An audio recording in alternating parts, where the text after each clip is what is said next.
Pride. All right, buddy, we are live. Welcome in latest episode of that SEC podcast. I'm your host, Michael Bratton. Go by SEC Mike on Twitter. And I'm joined as always by my cousin Shane, who goes by Big Orange Vols on Twitter. What's up, yo, Tennessee Homer? Hey, buddy, what's going on?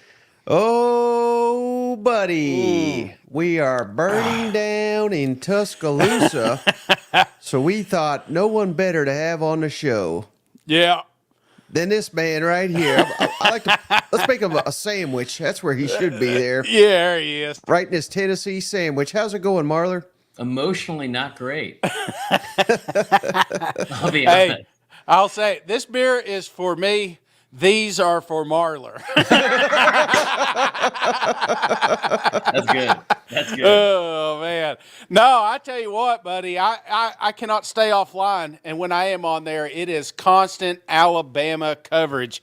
And I've never seen this much negative news coming out of Tuscaloosa in quite some time, man. How are you handling it?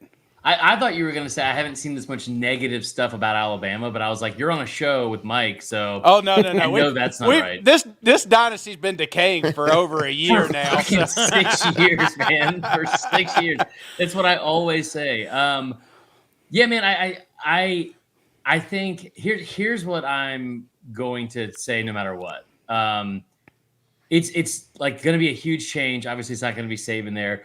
But if you're looking for someone to sit here and tell you, I'll be as objective as possible, but if you're sitting here and you want someone to be like, oh my God, the sky is falling, I'm just not going to do it. It's January 17th. I don't know what this is going to look like. They have no defensive backs left. That is a concern. I don't know if they're going to be able to play a fucking spring game because there's no defensive backs. But I will also say that, like, yeah, there's some of the stuff that hurts Caleb Downs. I am just trying to take this as optimistically as possible.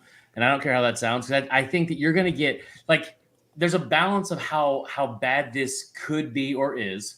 Mm-hmm. And there's also, the other side of it, which is people like Mike, and I love you to death, Mike, but who've been waiting for this to happen for like 6 to 17 years are like, this is like a fucking wet dream for Georgia and Tennessee and Auburn fans right now. Yeah. So everyone's very excited about it. Hopefully I'm allowed to cuss. I didn't ask before. Oh, yeah. Yeah, it's in our motto, I think. Isn't it great that he's sitting there lying to himself, Shane? He's lying to the audience. He's in tears when this show's not live. It is just, it's a shit show down there in Tuscaloosa. And to your point, here's the depth chart, updated depth chart from Alabama's last game in the Rose Bowl. The red is who they're missing. And this is not even, like you said, right. The entire secondary is gone. Mm-hmm. Star players across the board. They got some good players in the front seven, so I'll give them that. Wait, hold on. The front seven, Mike? You saying the front seven? Yeah. So 7 of the 11 players that are important to defense, they have some good players there? They got a couple. Okay. And then Okay. let's go. I think this is the same one twice. I do have the offense too is about just as pitiful with all the guys that they have lost here, including all across the offensive line, which I know Marler loves. This offensive line. Look, all those guys at the offensive line gone.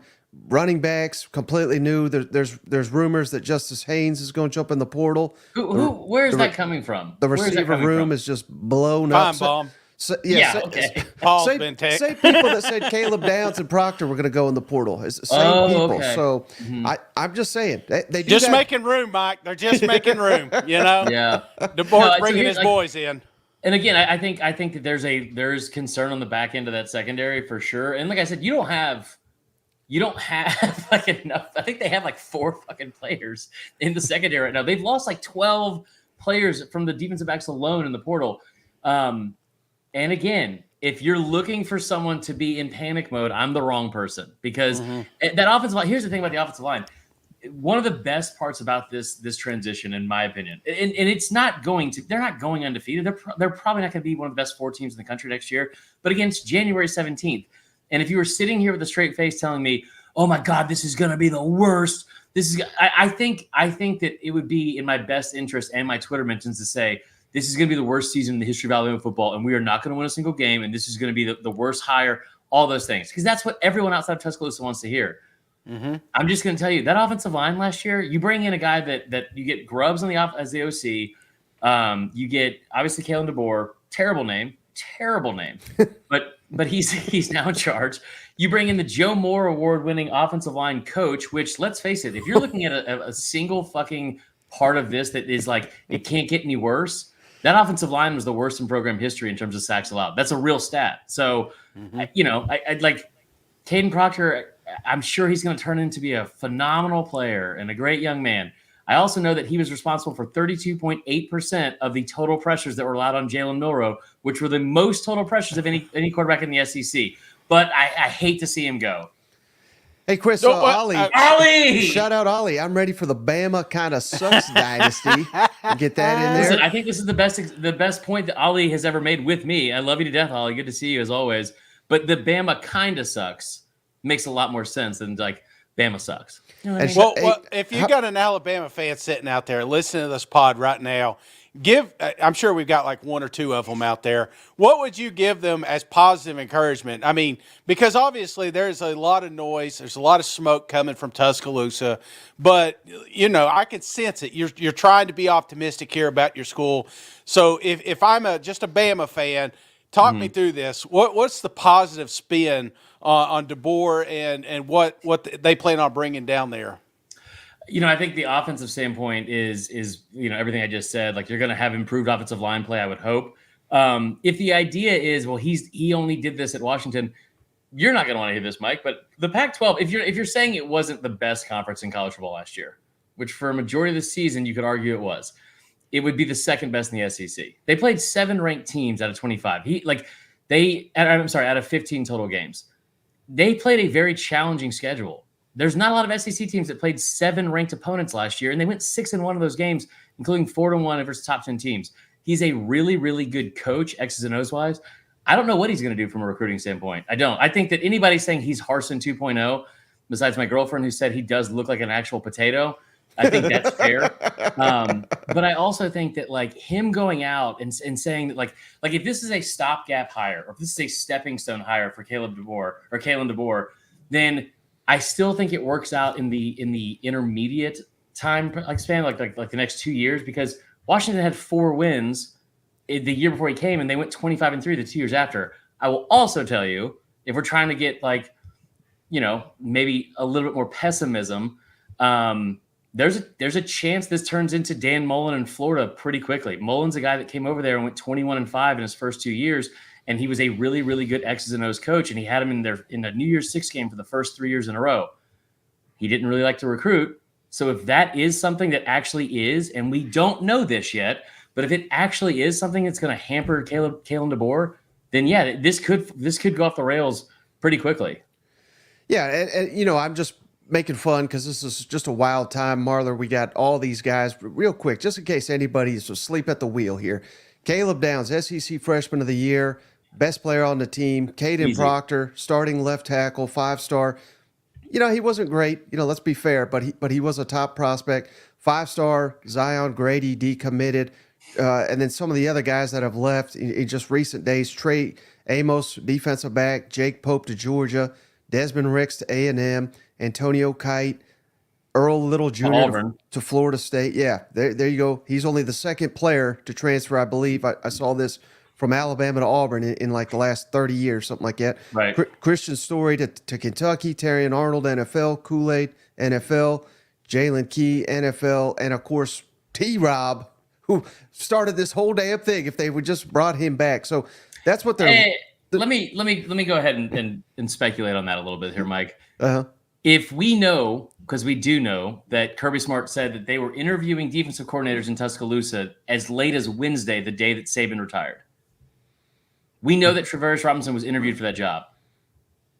If he wasn't given the keys to it then by Saban, well, I don't know if that tells us that it was like it's. I think it's a big loss for recruiting. I don't know if it's like the biggest loss because he would have already been named the defensive coordinator. Now it's a bad look because he goes to Georgia, then flirts with coming back, and then goes and fucking embarrasses you. When it's like the first time when maybe not everybody was watching that he was like he left for Georgia, and then he came back for a second, and then everybody was watching. He's like, no, I'm still gonna go to Georgia, and it's also the right move for him too. Right, but don't you think, anytime you hire a coach that is known for one side of the ball as opposed to the other, DeBoer is an offensive guy clearly, so he's got to find direction on the defensive side of the ball. And now he's bringing in Kane Womack, who, by all accounts, that will be a terrific hire. I'm not saying it will be a bad hire. And he's got a K in his name. But he's not from the Saban tree. And Right. whether that's important or not, you're basically blowing up that side of the ball, and they're going to do something completely new. Now we're seeing the roster defections. I mean, hindsight's 2020, but had he sat there and said, "All right, T-Rob, you're our guy," I kind of feel like this wouldn't have happened. And who knows?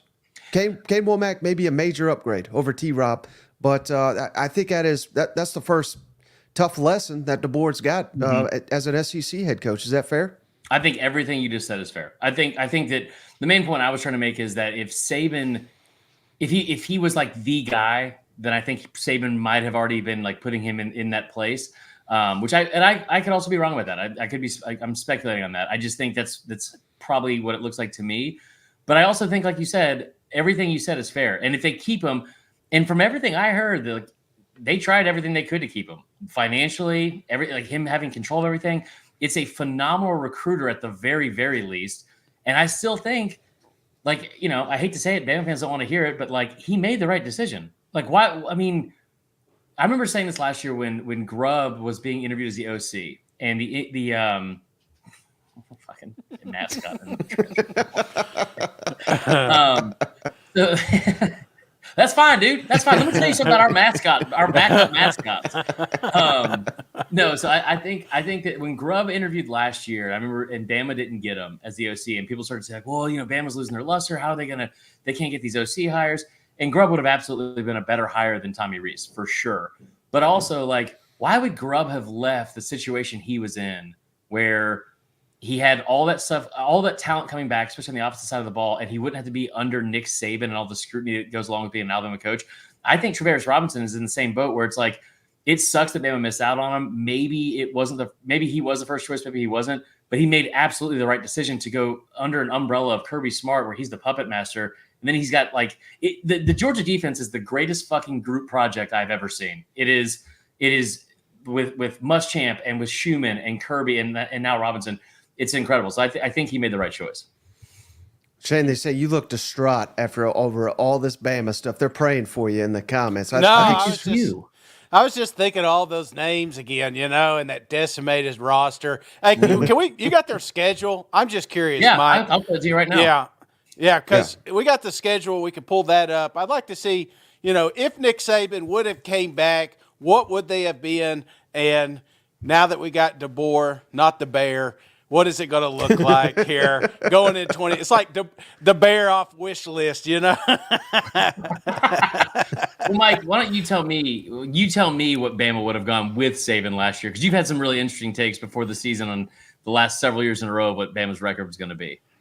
I think they would have been the favorite to win the national championship. And I know Georgia, I think, would have been preseason number one, but I would have liked Alabama's odds better. And why? I'm thinking 11-win season with Nick Saban as head coach. Yeah. I think 12 with DeBoer, brother. No, I don't. Here, bring it back up. Bring it back up. You ain't got 12 on that roster, man. Dude, I'm going to have to fucking play defensive back. I got a year of eligibility left. No, so those first two, I think those are wins. South Florida's going to be maybe even closer this year as compared to last year. Wisconsin, I would assume that's going to be a win, but you're in year two of the Fickle thing. I do not see where they beat Georgia. The game on this list, out of all these games, that looks like the most surefire loss, and I will include Georgia on this. The one that looks like the most surefire loss, to me, is October 19th. And it pains me to fucking say that to you two idiots more than anything. Keep going.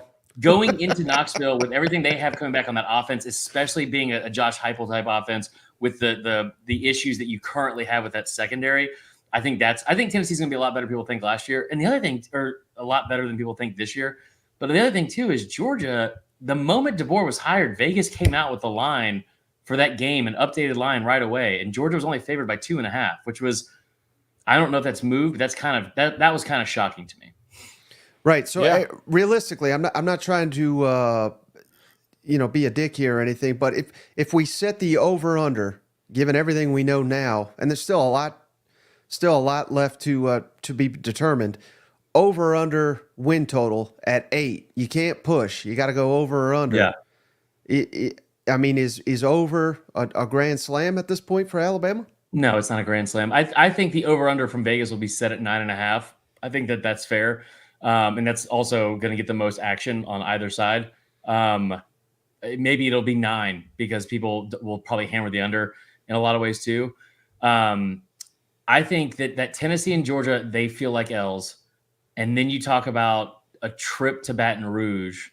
Now they're going to be breaking in a new quarterback, but it's arguably the best backup in the backup quarterback in the country from this year. So that could be dangerous as well. I think the goal. Don't forget Missouri there, man. I mean, out of all that those 3 games, Tennessee, Mizzou, and LSU, I'd venture to say Mizzou would be the toughest matchup for you. You doing this again this year? Are you already? I'm on it, buddy. Without a secondary, and you got Luther running around. Hell yeah, man. I think they're going to be really good. I think that 9 wins is still, and I still believe the 3 teams that I put out there are the ones that are the most dangerous because it's road. Like I don't see how you open up with a win against Georgia in the SEC play. Oklahoma is also scary. I mean, Auburn at home. I think the girlfriend probably stopped listening, but like they've won that game by an average of 20 plus points in the last 6 years. I'm not as concerned with that one. Auburn's doing great, but they don't have anybody to throw the football to those receivers. I think Tennessee is a pretty big one. Like I said, LSU.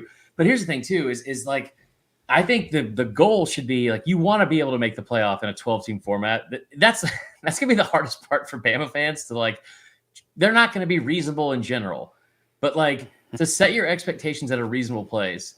And you have the first time where you have 12 teams that can make the playoff. If they don't make it, which you would think they probably won't with like the schedule, then, like I think they're going to lose their minds. But if you could somehow get to 10 wins and miss the SEC championship game, that would be huge because not getting to Atlanta would give them, I think, the best chance of getting to a playoff because they probably wouldn't have to take another potential L unless they're playing Georgia, which, as we all fucking know, is an automatic dub whenever they play in Atlanta. So there you go. What are the bigger task for the board, Marler? Because you're clearly not panicking, and I think that's the right move because this is still going to be a top 5, top 10-ish roster, which is significantly more talent than DeBoer's ever had to work with in his life, and he's done. Oregon had a lot better overall roster than Washington. Whooped his ass. What is it? 3 times. 3 times in 2 years. Sarkisian, a lot better roster. Whooped his ass twice in 2 years. So I'm not panicking either. I still think Alabama can make the playoff, but what is the bigger challenge for him given this rough, if you want to call it that, just first week on the job? Is it reaching that playoff and proving the doubters wrong, or is it because I think they're going to be fine. My real question for him is, what does Alabama look like 2-3 years from now? Can he sustain it? Mm-hmm. I think that's the true challenge, given we know nothing about his recruiting in the SEC. Well, the first challenge is the language barrier. He comes from a civilized city, it's a metropolis, and he's going to Tuscaloosa, Alabama, so that's going to be a tough scene. I think it's recruiting. I think it's the roster management and what you put. Because here's the thing too, like again, he was able to take a 4-8 Washington team to 25-3 in 2 years. And my favorite part of this is when rival fans have been like, "That's only because he had Penix and Ndunze and blah, blah and all this other stuff." And it's like, all right, well, what do you think he's going to have at Alabama? Right. Because if it's not Jalen Milroe, Julian Sayin is still on that roster. Even as a true freshman. So like, I think that there's talent in that quarterback room. The receiver situation sucks because of Bond. I'm glad Jermaine Burton's gone emotionally. I think more than anything, he is a fucking liability on every possible scale. So I think you're going to be able to bring in receivers as well. I think the roster management part of it is the most important part, because if he recruits a top 20 class, will he still be able to coach that up? I don't know.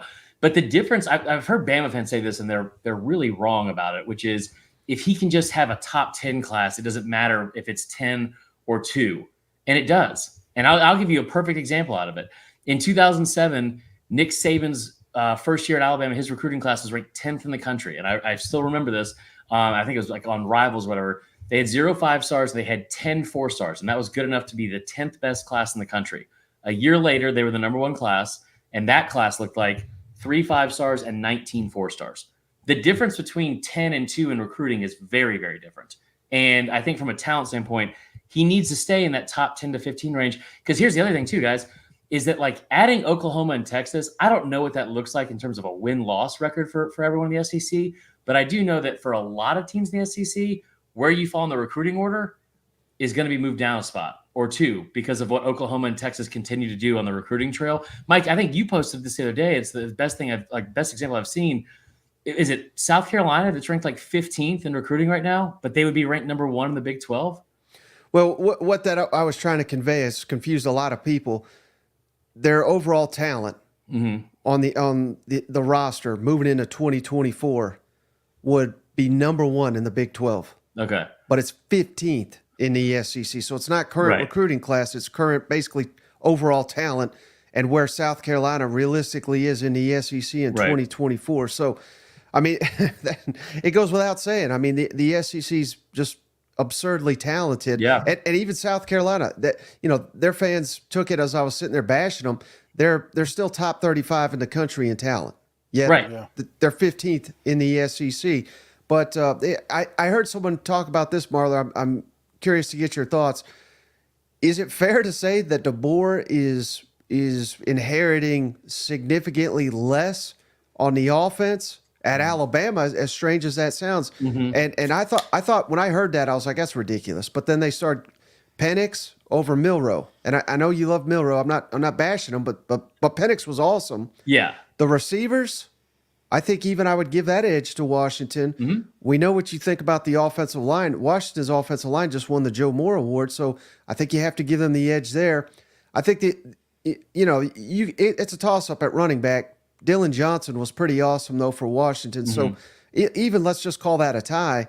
I think Washington had better offense than Alabama. Maybe not overall talent, but maybe that speaks to just how great a coach Kalen DeBoer is, because nobody in their damn mind would have taken any of those Washington players 2 or 3 years ago over the roster at Alabama, yet they were significantly more productive. Yeah. So to your point, does that mean, you know, that should give Alabama fans confidence that all the talent that he does have to work with that may not be household names at Alabama today, in a year or two, they're probably going to be loaded with elite players, don't you think? Shane, I don't know how to answer this because it seems like this is a fucking trap. I just, you know, him saying anything positive about Bama is always so confusing. I don't think when you first said it, I went, nah, like out loud, and was like, there's no way. And then the more you explained it, I think you're right. I mean, Bama's offensive line, let's start at quarterback. Michael Penix was the second in the Heisman. He was incredibly talented. He had great receivers. I think their receivers, hands down, were better than Bama's across the board last year. You know, I will defend Jalen Milroe to the death, because people that think that Rose Bowl loss was somehow his fault are fucking stupid. Just bottom line. Like, if you think that was somehow his fault, I don't know how to have a conversation with you. I do think that Michael Penix is probably a better quarterback in this system than Jalen Milroe. But the idea that Jalen Milroe is not going to be able to do well in the system is ridiculous, because you look at some of the numbers from last year. Like, I don't know why people want to continue to doubt the kid, but like, if you look at what he did statistically, I mean, he had a higher passer rating than Michael Penix by 15 points. Like, he was top 2 or 3 in the SEC in several categories. Completion percentage was better than Michael Penix. The passer rating was better. He threw less interceptions, even though he threw, you know, far less attempts. But like, the yards per attempt, he was over 1.2 yards more than Michael Penix. Like, I think that there's still a lot of room for positives with Jalen Milroe. The offensive line, and I could just go on for days about how fucking awful the offensive line was. They gave up 49 sacks, which is the most in Alabama program history. The 49 sacks they gave up, to put that in perspective, that's 11 more than Georgia has allowed in the last 3 years combined. It's also more than Michigan, Oregon, Washington, and Georgia gave up this year combined. So 49 sacks is pretty terrible. I think that, like, that is something the offensive line play will be a lot better. So I do think you're right. I think the positive standpoint, I just realized I haven't answered your question. I just got on the soapbox about all my personal beliefs. But like the idea that like this is somehow a bad thing, that they have like less talent. If he'll have more overall talent on that offense at Alabama. And if he was able to take those other like 3 stars and shit like that and still produce that level of efficiency and also like develop those players, what's he going to do with even better athletes? Yep. Yeah, but that's like the same story. I mean, we said that about Ron Zook and Charlie Strong. And, yeah, I mean, it's like, hey, wait till he gets to the SEC. I get that narrative. I totally understand it. But, this day and age, it's like the runway isn't as long as it used to be. You know, we don't have time to recruit 2-3 years and then get Alabama to where they need to be. We got a 12-team college football playoff starting up this year, and if the Tide fans don't have a team in that 12-man, they're going to be upset. They're going to be pissed off. So my question to you is, how long is that leash? How many years can we go without a college football playoff team before they start, well, I guarantee you after that first loss, they'll be yelling for his job. But, how long can this go without a college football playoff team? 2 years. 2 years. I mean, I think because here's the way you look at it. If you better challenge this year, because you do have a lot returning still, and the defense should be good. Like the defense should be good. This is fucking unreal that cousin Shane is the voice of reason on the show. But just fucking guzzling down Coors Light tall boys and just owning the moment. No, I think this is, you give him after 2 years, if you're not making it or challenging for it, that's a problem. Because here's the thing too, Shane. If he doesn't make it and he's recruiting well, that's one thing. If he doesn't make it and the recruiting is average, then you're in trouble. And I think here's the thing too. If you're a Bama fan or just in general watching this happen, I don't think anybody wanted to be the guy after the guy, right? You never want to be the guy after the guy.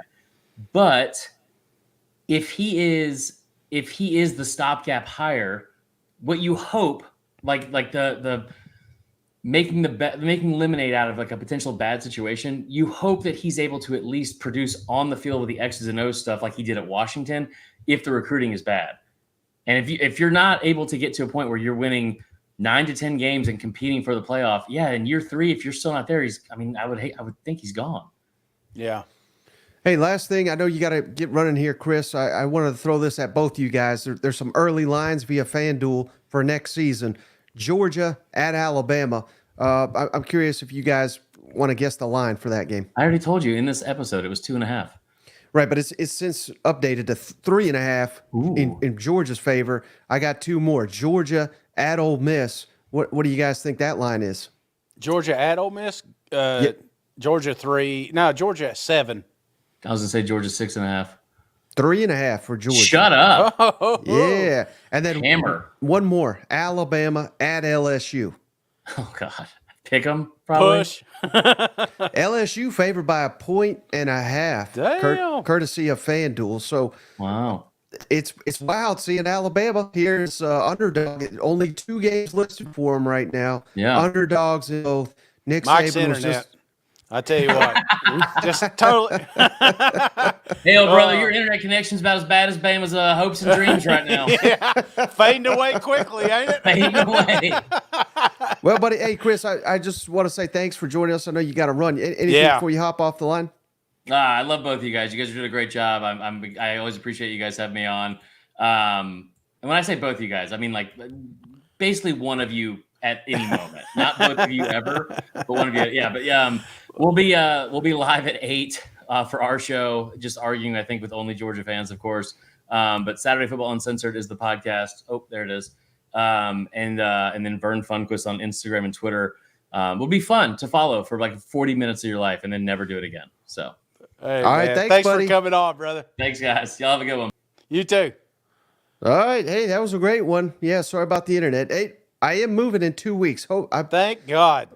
It shall improve soon, but improve soon enough. But great stuff from old Marler there. You know what? I thought he'd be crying. I honestly, that's why I wanted to have him on. I He wanted is to on see the tears. inside, Mike. You know, seriously, there's a punching bag somewhere in that condo right now. It's wearing a Georgia jersey. Hey, we had a couple more of these lines I wanted to hit with you real quick here, Shane. Notre Dame at A&M. Who do you think's favored in that one? Oh man, they love Notre Dame. So I'm still gonna go A&M 3.5. A&M 1.5. Okay. Man, we're gonna have some great games. How about Georgia versus Clemson in Atlanta? Oh man, give me Georgia. I don't know, 38. Dabo upset he wasn't called for that Saban job. No, I'm going pretty high here. I'd go 13. Oh, about nailed it. 12.5, Georgia. Okay. How about LSU Southern Cal in Las Vegas? Oh, that'd be a fun game. Give me LSU 2.5. LSU 6. How about Okay. that? And then last one, Texas at Michigan, week 2 of the season. This will be a heck of a game. Well, coach up there already looking for that termination clause and everything because he's going to get fired after this Texas game. So, or at least attempted to. I'd say Texas. I say it's going to be close. Give me 4.5, Texas. 1.5 for Texas. So, okay.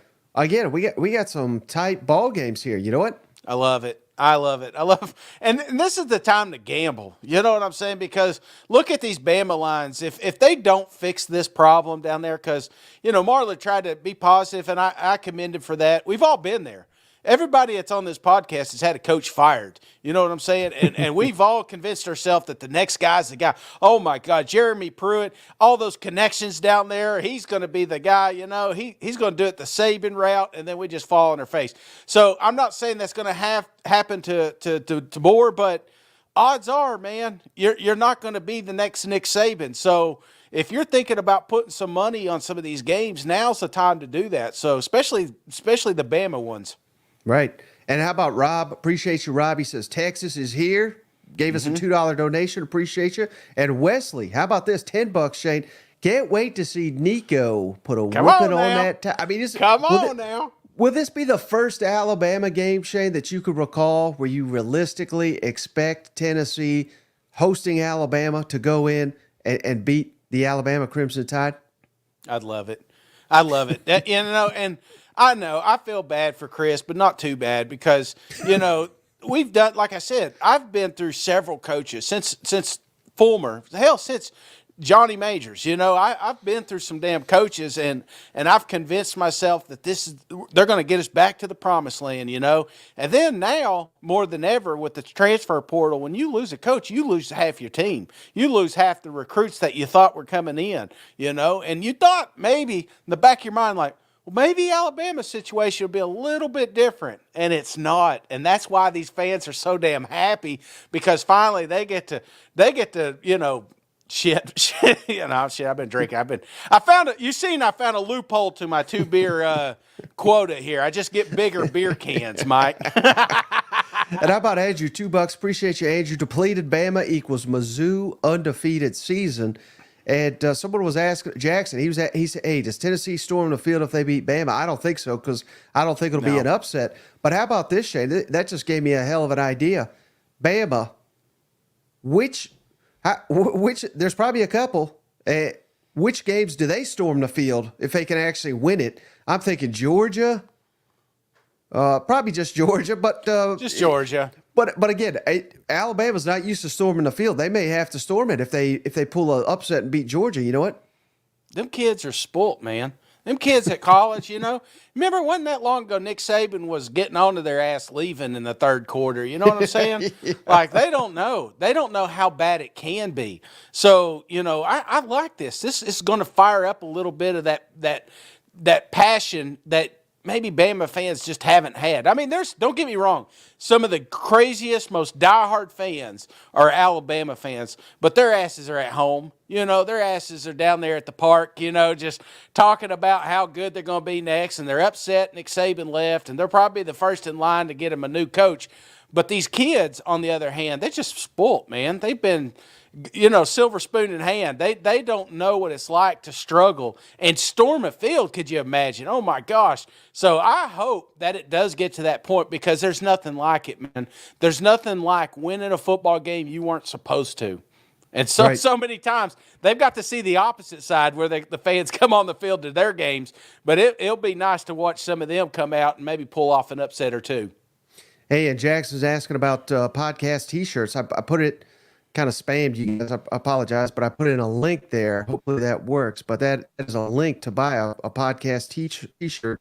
And we get a very small percentage, but we're not doing that for money. We're doing it for you guys to get yourself a high quality T-shirt from TeePublic. So we would appreciate that. But they just want high quality internet, Mike. So every shirt you buy, we can maybe get him a router where we can speed this up a little bit. So, but hey, I asked Chris so much about that. What's your thoughts, Shane, on all these players departing Alabama, new coach?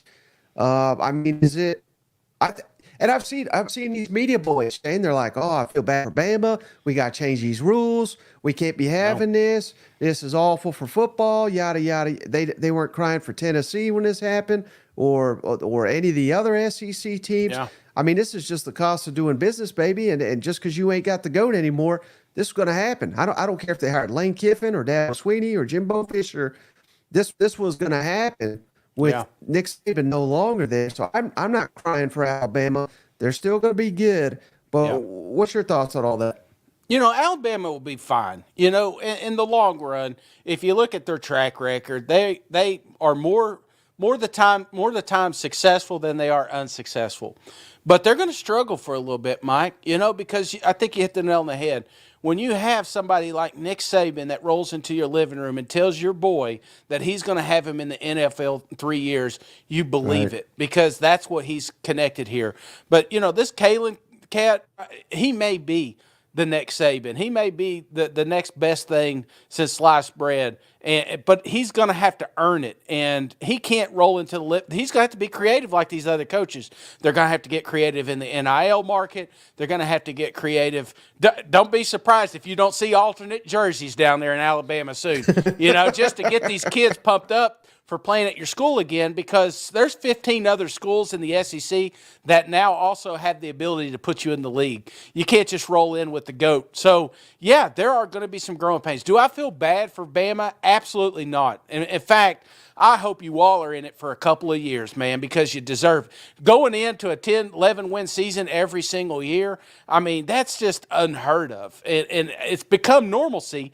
You've become used to it, and now you're going to have to struggle with the rest of us, and I love it. But you will be better for it in the long run. And when you do find your next coach, and this may be your guy right now, you'll have more respect for him because he built something. He wasn't just handed his dad's business, Yep. Yeah, we all know that guy.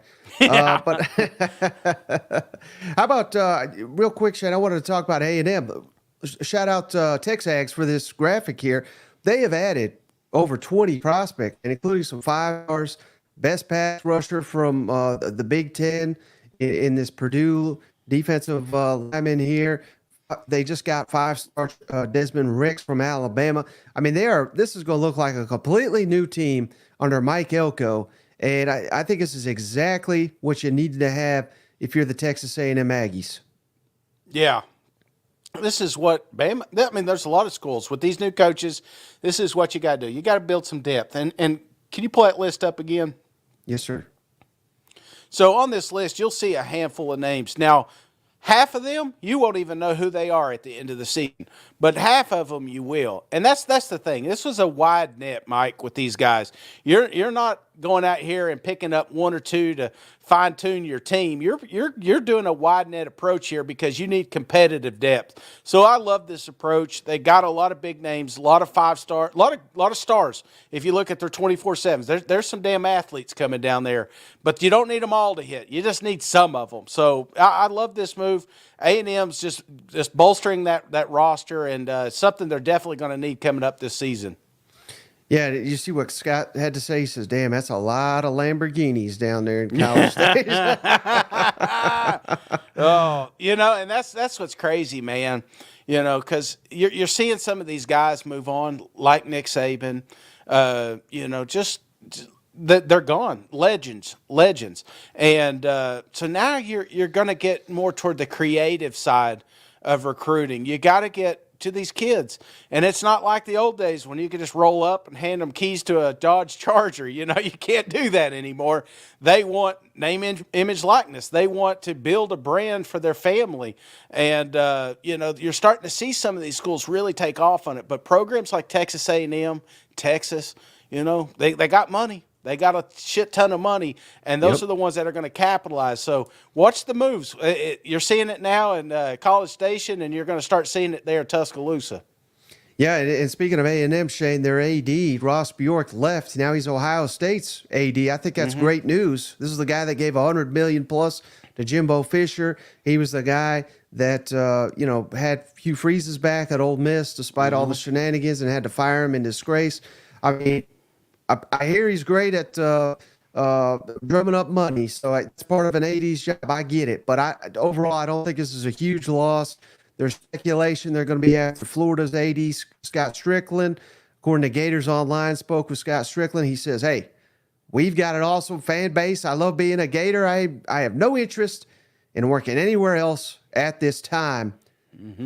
Now, Billy Napier loses another game. Scott Strickland may be eager to jump at A&M there, but I don't know. The name I always hear, Shane, when I hear of A&M and AD is Arkansas AD, Hunter Yurachek. Yeah. So that's a name to watch, I would think. I think he's a hell of an AD. I don't know if A&M can get him. I don't know if I'm not saying he's unhappy at Arkansas by any means, but that's what I've always been told, that they coveted that guy. So that's certainly one to watch. Yeah, that would be a big get, and that'd be a tough steal though, because he's all Arkansas, and it would take I would imagine a lot of money and a lot of promises to get him down there. Yeah, appreciate you, Blake. He just gave us too much. He says, Lambos and brisket in Austin, count me in. And, hey, I got to be honest, Shane, I'm not even a fan of brisket. Went down to Austin. It's like the best thing in the world to eat. I'm all aboard the brisket now, but only in Austin. Everywhere else, it's a cut below, certainly, where at least what I've had down there. You know what? Oh, buddy, I'm looking forward to it. I can't wait to do the barbecue run down there, man. I can't fit in Lamborghinis now. After I'd eat that barbecue, sure as hell ain't getting in one of them. So. And then how about this news, Shane? Auburn has hired an offensive coordinator, Derek Nix. He'd been at Ole Miss for, I think, 16 years in Oxford, multiple positions, elite recruiter, receivers coach. Ole Miss had a strong track record of receivers. That's a credit to Derek Nix. But how about this statement, Shane? I thought this was pretty petty for a guy that gave that much to Ole Miss.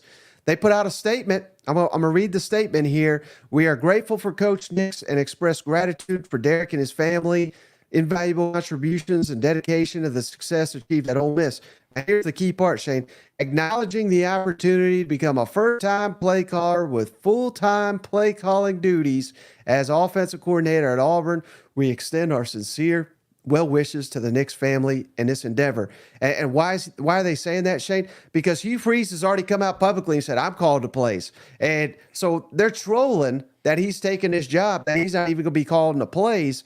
I don't think Lane Kiffin wrote that statement and tweeted it out, so we can't completely blame him. But Ole Miss they're just on one, where they'll troll anybody anytime, even someone that gave 16 years of their lives to work at the school.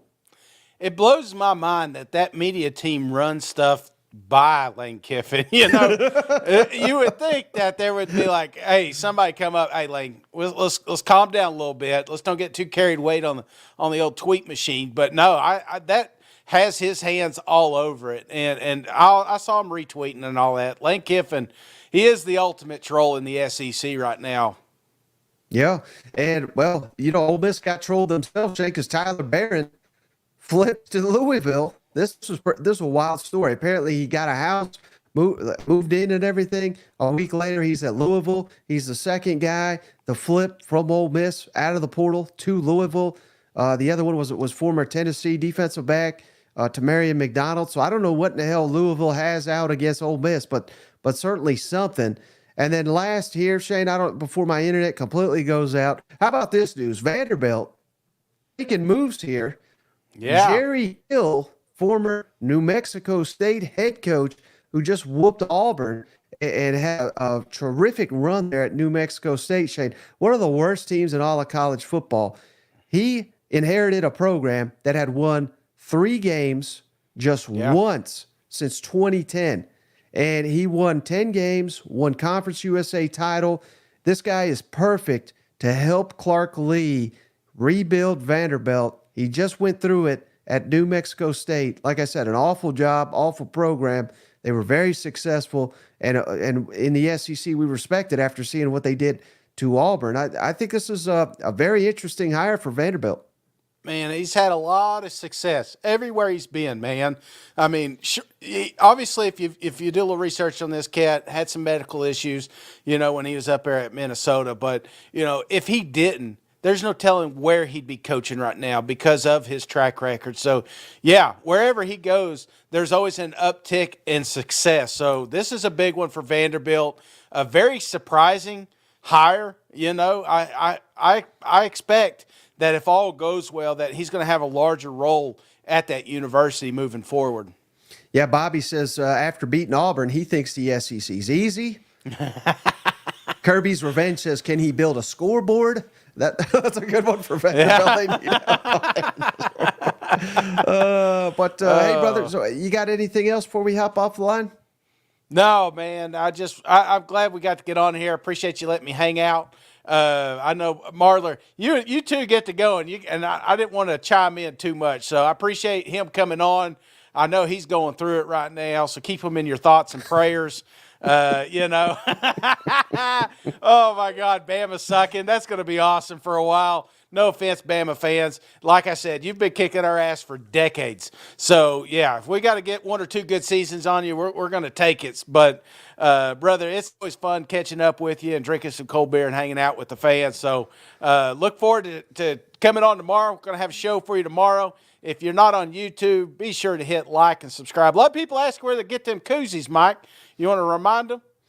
Yeah, just subscribe to the show. Give us a 5-star rating on Apple or Spotify, however you consume podcasts. Reach out to us at thatsecpodcast@gmail.com.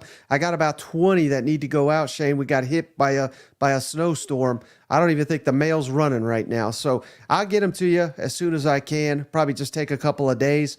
But, be on alert for the channel. Like and subscribe if you're not already. We've got, like I said, we had a snowstorm. I got something planned for this weekend. Should be a really good show if we can still pull it off with all the snowstorms and everything.